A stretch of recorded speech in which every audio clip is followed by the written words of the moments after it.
15 साल बाद registry cancel हुई और दाखिल खारिज भी कैंसिल हुआ। अब साथियों एक चीज़ मैं आपको बता दूं, कई मैंने वीडियोस बनाए होंगे जिनमें मैंने कहा है कि भाई जब आप प्रॉपर्टी खरीद रहे हैं तो वहां पे कुछ चीज़ें चेक करिए। पूरा मैंने एक लंबी लिस्ट बनाई थी।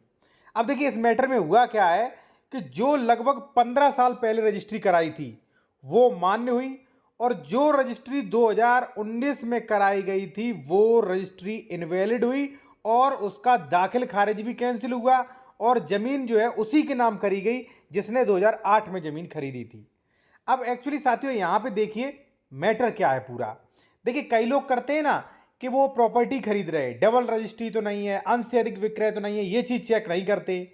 अब जैसे मान लीजिए आपने कोई प्रॉपर्टी खरीद ली है, तो अगर जैसे मान लीजिए आपने खरीदी 2024 में और वो प्रॉपर्टी मान लीजिए 1990 में मैं खरीद चुका हूं, हमने उसका दाखिल खारिज नहीं कराया, और आपने वही प्रॉपर्टी खरीद ली 2024 में, तो आपकी रजिस्ट्री आज या कल कैंसिल होगी, कोर्ट से आप हारोगे और दाखिल खारिज भी कैंसिल होगा और कब्जा भी मुझे ही मिलेगा उस जमीन का।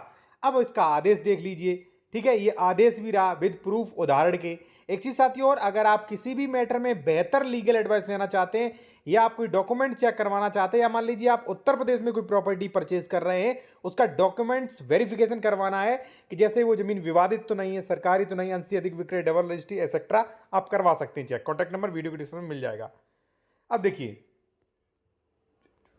यहां पे साथियों आप देखेंगे अंतिम आदेश, दिनांक तिथि क्या है, 9/10/2023। यहां पे देखिए प्रस्तुत वाद में वर्तमान कार्यवाही, यहां पे पक्षकार के नाम दिए गए हैं, पक्षकार के नाम मैंने हाइडन कर रखे हैं क्योंकि किसी का दिखाना सही नहीं, उचित नहीं है, ठीक है। निवास स्थान इनका दिया गया है, ठीक है, जिला मैनपुरी के पुनर्स्थापन, पुनर्स्थापन प्रार्थना पत्र क्या होता है, रेस्टोरेशन, ठीक है, दिनांक 12/7/2021 के आधार पर प्रारंभ हुई। अब देखिए क्या हुआ था, मैं आपको बता दूं कि जो इसमें वादी था, ठीक है, वादी, तो उसने 2008 में ही रजिस्ट्री करवा ली थी। अब एक व्यक्ति ने 2019 में वही रजिस्ट्री करवा ली और 2021 में उनका जो है वो दाखिल खारिज भी करवा लिया। तो पिछले वाले के जब संज्ञान में आया कि भाई इस जमीन की तो रजिस्ट्री कर दी गई है, तो इन्होंने फिर 12/7/2021 को रेस्टोरेशन प्रार्थना पत्र दिया कि महोदय जो है एक पक्षी आदेश हुआ। देखिए यहां पे देख सकते हैं 12/7/2021 के आधार पर प्रारंभ हुई। प्रार्थिया द्वारा अपने प्रार्थना पत्र में उल्लेख किया गया कि प्रश्नगत वाद में प्रार्थिया प्रभावित पक्षकार है, यानी कि जिसने 2008 में जमीन खरीदी थी उसने रेस्टोरेशन में कहा कि भाई इस जमीन का जो दाखिल खारिज किया है इसमें मैं प्रभावित हो रहा हूं, कृपया रेस्टोरेशन प्रार्थना पत्र स्वीकार करें। अब देखिए उक्त वाद में पूर्व में एक पक्षीय रूप से पारित आदेश दिनांक 22/6/2019 विधि एवं तथ्यों के विपरीत होने के कारण निरस्त होने योग्य है। यानी कि भाई जिसने 2008 में खरीदी थी उसने कोर्ट में पुनर्स्थापन रेस्टोरेशन लगाया और कहा कि महोदय श्रीमान जी आपकी अदालत ने एक आदेश कर दिया था 22/6/2019 को, जो कि भाई गलत है, ठीक है, जो कि निराधार है और एक पक्षी है जो कि निरस्त होने योग्य है, तो भाई कोर्ट तो सुनेगा।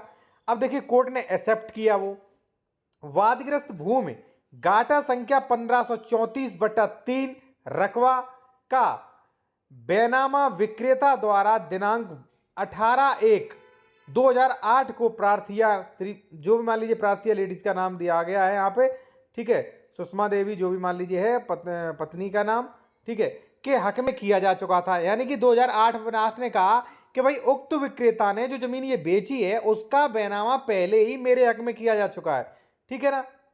अब देखिए ऐसी स्थिति में विक्रेता को, यानी कि जिसने बेची उसे पुनः जमीन बेचने का अधिकार नहीं रह जाता है, अर्थात विक्रेता द्वारा पुनः दिनांक 6/5/2019 को किया गया बैनामा प्रभाव शून्य है। देखिए कोर्ट ने कहा प्रभाव शून्य है।